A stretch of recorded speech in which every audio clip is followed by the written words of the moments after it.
saya berbincang dengan salah satu sosok yang berkecimpung di dunia pendidikan. Dan hari ini kita mewawancarai dengan topik proses belajar mengajar yang dibatalkan, yang rencananya dilaksanakan di awal Januari namun diundur menjadi bulan Maret 2021. Nah, perkenalkan saya Meidisti Astuti. Dan saya Nika Desi Rastiani. Dan kameramen kita, Mang Ari. Nah, ini merupakan beliau salah satu sosok yang berkecimpung di dunia pendidikan. Kami sedang bersama Bapak Nyoman Murda. Selamat pagi Bapak. Selamat pagi. Terima kasih atas waktunya yang sudah diberikan kepada kami sehingga kami bisa mewawancarai Bapak. Nah, sebelum kita ke topik, jadi mungkin dari Bapak sendiri, Pak Murda sendiri akan memperkenalkan mungkin beliau mengajar menjadi guru di mana, kemudian apa saja profesinya, siapa tahu ada profesi yang lain dari seorang guru. Silakan Bapak. Terima kasih adik-adik dari mahasiswa apa? Universitas Mahadewa Indonesia. Jadi kedatangan ke sini hanya melaksanakan wawancara.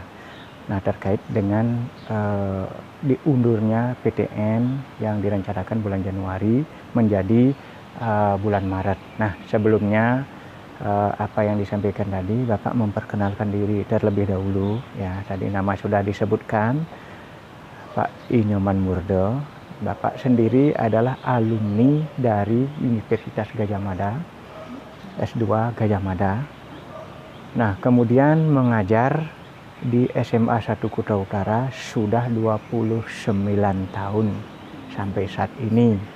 Nah, sebelumnya juga dapat mengajar di SMA 1 Sleman di Yogyakarta karena melanjutkan perkuliahan di sana. Nah, kemudian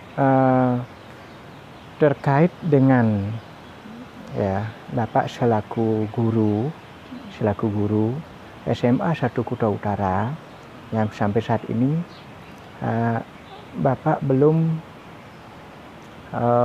bisa aktif mengajar. Nah, kita belum berbincang terkait dengan mundurnya, kan masih identitas ya. Jadi masih belum aktif, masih banyak di rumah mengajarnya, jarang ke sekolah, kecuali ada kepentingan baru ke sekolah. Nah, jadi alamat Bapak sudah diketahui, Jalan Ken Arok 4, nomor 9 Denpasar. Bapak asli Denpasar. Asli Denpasar. Jadi logatnya sudah tahu Denpasar seperti Desi ya, Denpasar ya. Nah, kemudian Bapak sudah beristri dan punya anak 1, menantu dan punya cucu 1,5 ya. Cucunya 1,5 masih hamil lagi menantu. Nah, itu yang perkenalan Bapak secara singkat ya. Nah, selanjutnya silakan apa yang perlu disampaikan lagi. Baik, terima kasih atas perkenalan singkatnya. Kita langsung saja masuk kepada pertanyaannya, Pak ya. Nah, tadi kita sudah memberitahukan di awal bahwa sekolah tatap muka itu diundur hingga Maret 2021. Nah, menurut Bapak sendiri, tanggapan Bapak mengenai kebijakan itu, apakah Bapak termasuk orang yang setuju atau tidak? Silakan, Pak. Baik. Terkait dengan PBM yang rencananya dilaksanakan oleh pemerintah mulai bulan Januari, karena sudah 2 semester kita sudah tidak ada PTM. Jadi pemerintah akan berusaha mengadakan PTM itu walaupun sepertinya COVID itu sudah menurun. Nah, tiba-tiba mendadak. Nah, dari Bapak sendiri dikatakan ya setuju. Mengapa setuju? Kalau dikatakan tidak setuju, ya kalau kopinya memang benar-benar sudah menunjukkan penurunan. Karena ini masalah libur. Libur pertama, masalah pilkada. Kedua, kita di Bali karena adanya banyak upacara adat. Itu banyak kumpul-kumpul. Walaupun itu sudah menggunakan prokes, tapi itu lebih banyak masyarakat mengabaikan. Ketiga, ada libur akhir Desember, libur akhir ya, itu ada Natal, tahun baru. Nah, walaupun itu hanya diberikan cutinya 2 hari, tanggal 24 dan 25, 26, 27-nya kan hari Sabtu dan Minggu, otomatis libur ya 4 hari. Begitu juga tanggal 1, 2 sama, kan panjang liburnya. Nah, itulah yang menyebabkan terjadinya lonjakan virus COVID-19. Nah, jadi pemerintah sudah mengambil ancang-ancang, kalau seperti ini bagaimana? Apakah perlu dilanjutkan PTM-nya? Ya, dari masyarakat dan tokoh-tokoh masyarakat itu semua sudah dikonsultasikan, dan termasuk juga dunia pendidikan, termasuk Menteri menyampaikan bahwa PTM itu tidak baik tetap dilaksanakan awal bulan Januari. Ya, diundur sementara, apalagi tanggal 11 sampai 25 ini merupakan puncak. Kalau orang Bali mengatakan, kepercayaan orang Bali, puncaknya itu tanggal 9 hari ini. 9 sampai tanggal 9 sampai tanggal 11. Itu puncaknya. Nah, secara nasional tanggal 11 sampai 25. Jadi diharapkan tidak bepergian, tidak kemana-mana tanggal 11 sampai tanggal 25. Ya otomatis PTM itu diundur. Ya, sampai apakah memang benar itu sampai bulan Maret atau bagaimana, kita akan melihat situasi nanti pemerintah. Nah, kalau bila dikatakan Bapak tidak setuju, bagaimana? Namanya sudah kita tidak setuju beberapa orang, ya pemerintah sudah lebih banyak menyetujui seperti itu. Siapa yang mau setuju anaknya sekolah itu takut sakit? Nah itu. Nah, banyak dilema-dilema. Begitu PTM tidak diundurkan, dilema juga ada. Kalau misalnya tetap daring, dilema juga ada. Dilema daring itu anak-anak belajar dari rumah, guru dari rumah menggunakan daring itu kekurangannya banyak sekali. Kadang-kadang guru mengajar yang diajarkan lewat daring itu anaknya kadang-kadang masih tidur, ya.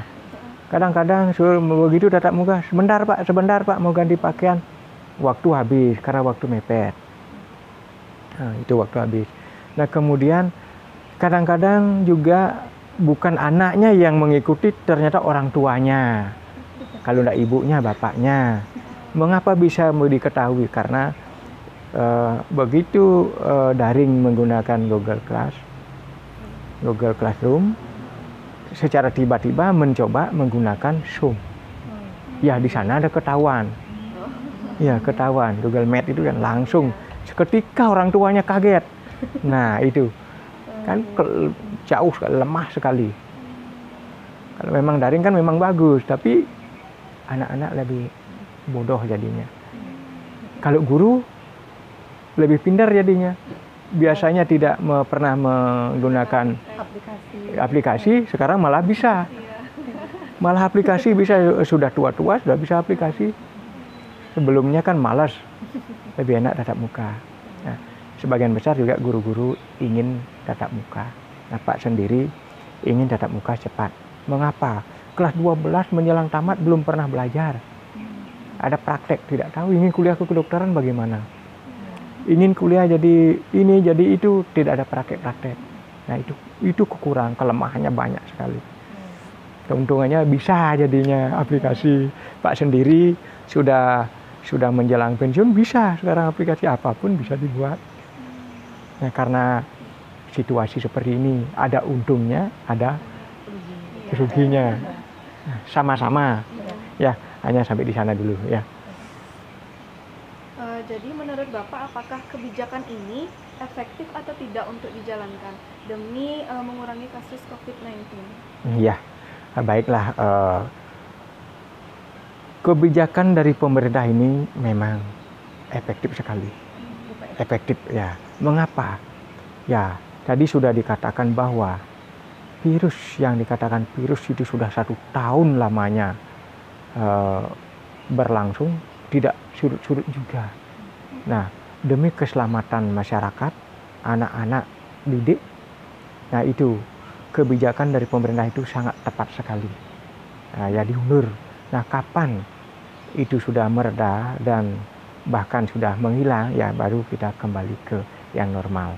Itu pun juga program-program yang disiapkan oleh guru-guru atau dari lembaga-lembaga itu sangat sempit sekali, tidak bisa menggunakan jam-jam lama. Mengapa demikian? Karena situasi seperti ini, COVID ini kita tidak tahu. COVID ini menghadang di depan kita tidak tahu. Nah, kapan dia mau pergi, kapan dia, kita tidak tahu. Percaya tidak COVID itu ada atau tidak? Ya kalau bilang percaya tidak. Buktinya selama bulan Desember 500 tenaga medis yang meninggal karena COVID-19 di Indonesia. 500 orang sudah meninggal karena COVID-19. Bahwa tenaga kesehatan itu merupakan tenaga yang terdepan dalam menghadapi COVID-19 ini. Nah, jadi dia yang menjadi korban.